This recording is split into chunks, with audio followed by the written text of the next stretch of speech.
Работнички Скопје имаше доминантен напад во текот на целиот надпревар. Јанта Воли не можеше да одржува рамнотежа преку Бошковска, Фасулева и Овнарска, така што Машковска мораше да игра на примачка диагонала.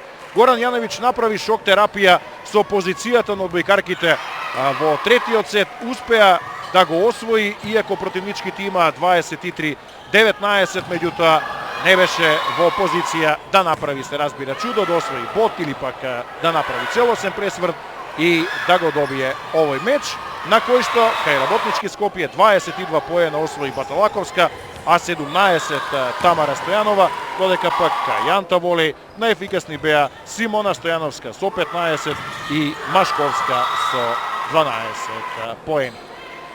Почитувани гледачи, толку од македонската клубска одбојка лигашка за сега. Ќе продолжиме, се разбира, за 10 дена или нешто повеќе, а претходно ќе се посветиме на завршницата од купот од четврток до сабота во Радовиш.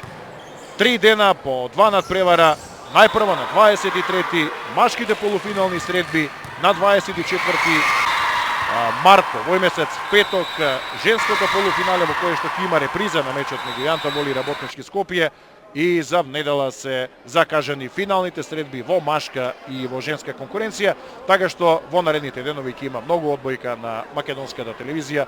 Тоа е покана за вас да гледате. Поздрав од Кисела вода.